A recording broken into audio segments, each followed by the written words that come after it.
यदि केतु महादशा से परेशान होकर आप यहाँ वहाँ भटक रहे हैं तो किस्मत आपको सही जगह पर ले आई है। आशा है कि इस ऑनगोइंग केतु महादशा की सीरीज में आपको केतु के सभी सीक्रेट्स जानने को मिल रहे होंगे। केतु एनर्जी को समझने के लिए और उसे डील करने के लिए मेरे बाकी वीडियोस को भी आप अवश्य देखें। सभी के लिंक्स डिस्क्रिप्शन बॉक्स में दिए गए हैं। जय श्री राम, जय मां पीताम्बरा। स्वागत है आप सभी का शंखनाद चैनल पर। मैंने आप सभी से आपकी केतु महादशा के अनुभवों को शेयर करने की रिक्वेस्ट की थी। अधिकतर पुरुष जातकों ने एक विशेष अंतर्दशा का बार बार उल्लेख किया जिसमें उन्हें अन्य अंतर्दशाओं की अपेक्षा अधिक कष्ट झेलना पड़ा। वहीं दूसरी ओर मेरी लगभग सभी महिला दर्शकों ने एक बिल्कुल ही अलग अंतर्दशा के अनुभव शेयर किए जिसमें उनका सामना विशेष कठिनाइयों से हुआ। तो आज के वीडियो के माध्यम से ये समझने की कोशिश करते हैं कि केतु महादशा में वो कौन सी दो अंतर्दशाएं हैं जो स्त्री और पुरुषों के लिए विशेष रूप से कठिन गुजरती हैं। तो पहले बात करेंगे पुरुषों की। मेरे लगभग 99% पुरुष दर्शकों ने इस फैक्ट को कंफर्म किया है कि केतु महादशा तो उनकी पहले से ही मुश्किल भरी गुजर रही थी, लेकिन जैसे ही शनि की अंतर्दशा आई, कष्टों की मानो झड़ी ही लग गई। गंभीर बीमारियों, चोट चपेट या एक्सीडेंट से शरीर को कष्ट, डॉक्टरों की फीस भरते भरते बैंक अकाउंट और सेविंग्स का खाली हो जाना, पत्नी या गर्लफ्रेंड का छोड़कर या धोखा देकर चले जाना, बद से बदतर कंडीशंस में पत्नी या प्रेमिका की असमय मृत्यु, बिजनेस पार्टनर से झगड़ा या अलगाव होना, चलते बिजनेस का ठप हो जाना, पैतृक संपत्ति का हाथ से निकल जाना, कोर्ट कचहरी के चक्कर और जीता हुआ केस हार जाना, पिता, चाचा, ताऊ और पिता की तरफ से जितने रिश्तेदार हैं उनसे विवाद। अगर ये विवाद आपका कोर्ट तक ना भी पहुंचे तो आपके खिलाफ गांव में या आपके घर में एक पंचायत जरूर लगेगी। इसके अलावा वफादार नौकरों का या एम्प्लॉइज का ना मिलना या उनका आपकी नौकरी को छोड़कर भाग जाना, ये कुछ बेहद सामान्य लक्षण हैं जो शनि की अंतर्दशा में देखे जाते हैं। अब जो सवाल स्वाभाविक रूप से मन में आता है वो ये कि केतु महादशा में शनि की अंतर्दशा आते ही पुरुषों को विशेष रूप से कष्ट क्यों झेलना पड़ता है। तो देखिए, ये एक गूढ़ रहस्य है। शनि और मंगल को ज्योतिष में पुरुषार्थ का प्रतीक माना गया, यानी इनका स्वभाव मैस्कुलाइन है। केतु को भी पुरुष प्रवृत्ति का ग्रह माना गया है। वहीं बुध नपुंसक यानी कि न्यूट्रल ग्रह है। शुक्र और चंद्रमा स्त्री तत्व की प्रधानता वाले ग्रह माने गए हैं। तो एक और है केतु जो कठोर स्वभाव और अत्यधिक वैरागी प्रवृत्ति का ग्रह है और स्वयं की महादशा में वो जातक को अपने नेचर के अनुसार ही फल देता है। और दूसरी ओर है Shani, the planet of Karma and justice, कर्म फलदाता, एक ऐसे न्यायाधीश जो आपके पुराने से पुराने दुष्कर्मों का कठिन दंड देने से भी नहीं चूकते। तो जब इन दोनों की युति आती है, यानी कि जब ये दोनों साथ आते हैं, तो जातक को हर तरफ से मार पड़ती है। इसका मतलब ये कि इन दोनों की कड़ी दृष्टि से कोई नहीं बच पाता। पुरुषों को ये विशेषकर अपनी ही श्रेणी का मानते हैं और इसीलिए उन पर ये अधिक कठोर होते हैं। यहाँ पर आप एक बात का विशेष गौर करें कि पुरुषों के प्रेम और वैवाहिक संबंधों पर इस शनि और केतु की युति में सबसे ज्यादा आघात होता है। कभी आपने सोचा है कि ऐसा क्यों है? ऐसा इसीलिए कि इन दोनों ग्रहों को रूखा सूखा, संवेदनाहीन, दया, प्रेम, ममता से रहित माना गया। इनका काम है बस लोगों को उनके कर्मों का दंड देना और उन्हें संन्यास और अध्यात्म का रास्ता दिखाना। इनके एजेंडा या मैनिफेस्टो में प्यार, मोहब्बत, शादी, विवाह के बंधन, विपरीत लिंग यानी कि ऑपोजिट सेक्स से प्रेम संबंध, इन सब का कोई भी स्थान नहीं है। इसीलिए सबसे ज्यादा ब्रेकअप्स, डिवोर्सेस, सेपरेशंस, यहाँ तक कि जीवन साथी की मृत्यु तक केतु महादशा की शनि अंतर्दशा में ही देखी जाती है। केतु और शनि अपनी अंतर्दशा या महादशा में जातक को भी बिल्कुल अपने जैसा ही बनाना चाहते हैं, यानी कि वैरागी, रूखा सूखा, सन्यासी, जिसके मन में, हृदय में प्यार मोहब्बत के लिए कोई स्थान ना हो। इसीलिए यदि आपके दोस्त, आपके पति या किसी भी अन्य प्रियजन पे केतु महादशा में शनि की अंतर्दशा या शनि महादशा में केतु की अंतर्दशा चल रही हो, तो उनके प्रति अपना व्यवहार अच्छा रखें, उनकी बातों को सुनने और समझने का प्रयास करें, उन पर क्रोध ना करें, क्योंकि वो न जाने किस भयंकर मानसिक कष्ट से गुजर रहे हो, उनके मन में क्या कैसे कैसे सुसाइडल या डिप्रेसिंग विचार आ रहे हो, इसकी आप कल्पना भी नहीं कर सकते। तो दोस्तों, यदि आपने ये वीडियो यहाँ तक देख ली है तो इसका मतलब है कि आप स्वयं भी केतु महादशा से गुजर रहे हैं। तो प्लीज मेरे चैनल को सब्सक्राइब कर लीजिए, ये एकदम फ्री है।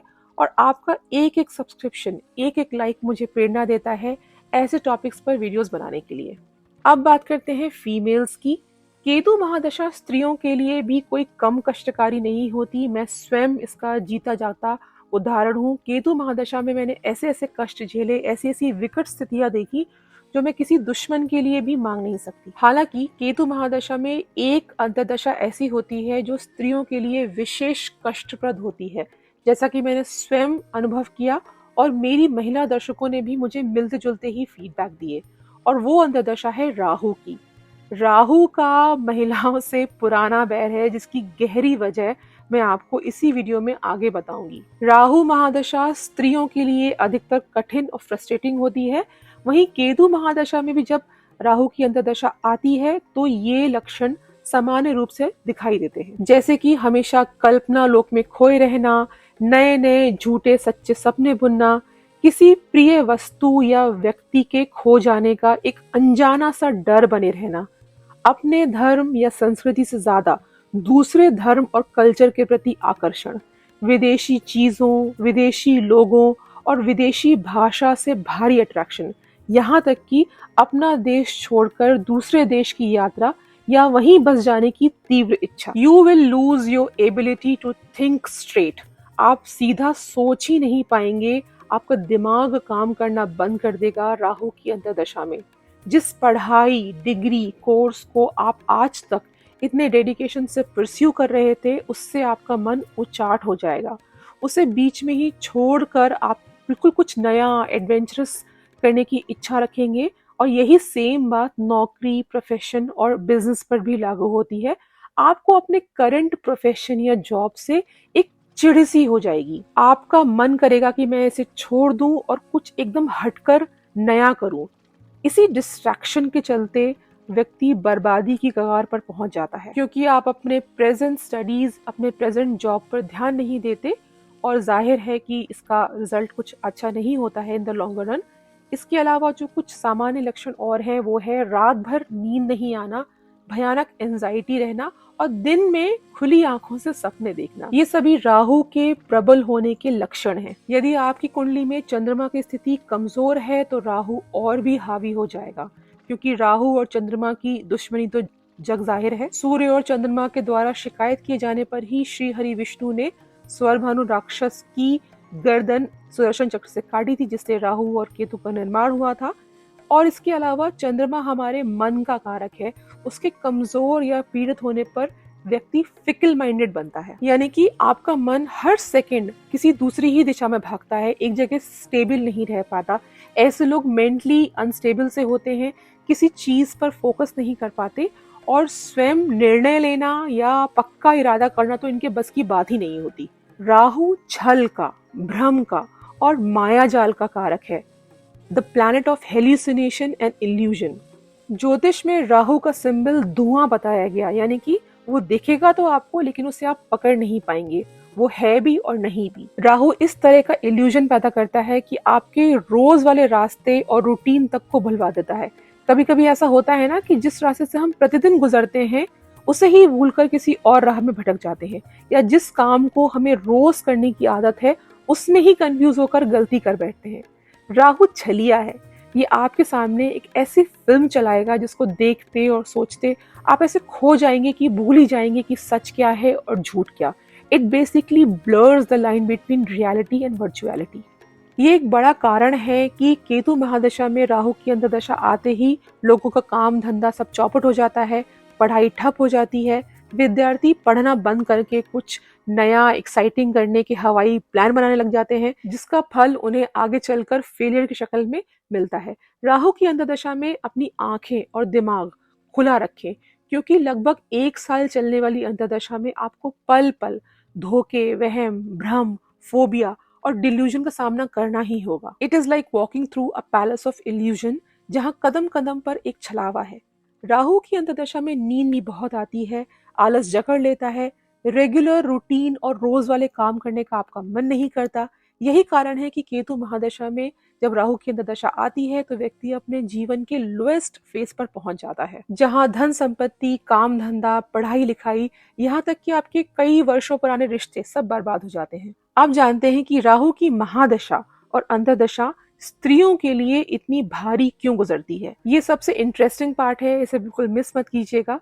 समुद्र मंथन से अमृत निकलने और भगवान विष्णु द्वारा मोहिनी रूप में उस अमृत को देवताओं और दानवों के बीच बांटने वाली कथा तो आप सुन ही चुके होंगे। मैंने पिछली वीडियोस में मेरी केतु महादशा की सीरीज में इसके बारे में जिक्र किया है। तो जब स्वरभानु नाम के राक्षस ने धोखे से अमृत पी लिया और मोही स्वरूप लिए श्री हरि विष्णु को क्रोध आया, तो उन्होंने सुदर्शन चक्र से उसका सिर धड़ से अलग कर दिया। कटा हुआ सिर राहु बना, वहीं धड़ केतु। हालांकि सिर कटते कटते जो आखिरी दृश्य राहु ने देखा वो ये कि उसकी हत्या एक स्त्री के हाथों छल से हुई। यदि उसका सर धड़ से अलग ना हुआ होता तो अमृत पीने के कारण वो देवताओं की श्रेणी में आकर अजर अमर हो जाता। अमर तो वो हो गया क्योंकि उसने अमृत की कुछ बूंदें पी ली थी, लेकिन शरीर से अधूरा रह जाने के कारण वो देवताओं की तरह सर्वशक्तिमान न बन पाया। उसकी महत्वाकांक्षाएं, उसके सपने अधूरे रह गए। उसके पास सिर और दिमाग तो है, लेकिन कार्य करने के लिए शरीर वो तो रहा नहीं। यही कारण है कि राहु की दशाओं में लोग बेबस, बदहवास, फ्रस्ट्रेटेड, एंशियस यहाँ वहां भटकते रहते हैं। उनका कोई काम नहीं बनता, क्योंकि जैसा राहु स्वयं फील करता है ना, वो आपको भी ठीक वैसा ही फील करवाता है। किसी भी महादशा और अंतर्दशा में जातक का मन और उसका शरीर उस दशा के स्वामी यानी कि दशा लॉर्ड जैसा ही हो जाता है। ये एकदम अकाट्य सत्य है। तो स्त्रियों से राहु के जन्मजात बैर का रहस्य तो आप समझ ही गए होंगे। केतु महादशा में राहु की अंतर्दशा मेरे स्वयं के लिए सबसे ज्यादा इंसाइटफुल और झकझोर देने वाला फेज था। इस समय मैंने मेरे जीवन का सबसे लोएस्ट फेज भी एक्सपीरियंस किया। अगर आप मेरे सच्चे अनुभव जानना चाहते हैं इस अंतर्दशा के और कौन से उपाय मैंने किए इस फेज को डील करने के लिए, तो मुझे कमेंट्स में जरूर बताइएगा, क्योंकि इस अंतर्दशा के एक्सपीरियंसेस इतने डिटेल्ड और इतने इंसाइटफुल हैं कि एक अलग से वीडियो डिजर्व करते हैं। फ्रेंड्स, केतु महादशा की ये सीरीज अभी और लंबी चलने वाली है, क्योंकि मैं बहुत सारी इंफॉर्मेशन केतु से संबंधित आप सभी से शेयर करूंगी, क्योंकि जो लोग इस डिफिकल्ट फेज से गुजर रहे हैं उन्हें कुछ ना कुछ हेल्प पहुंचाने का मेरा छोटा सा ये एफर्ट है। तो प्लीज मेरे चैनल को सब्सक्राइब कीजिए ताकि कोई भी वीडियो आपसे मिस ना हो। और अगर ये वीडियो आपको अच्छा लगा तो इसे शेयर कीजिए, मेरे चैनल को सब्सक्राइब कीजिए, और मिलूंगी आपसे बहुत ही जल्दी एक नेक्स्ट वीडियो में। तब तक के लिए जय श्री राम, जय मां पीताम्बरा।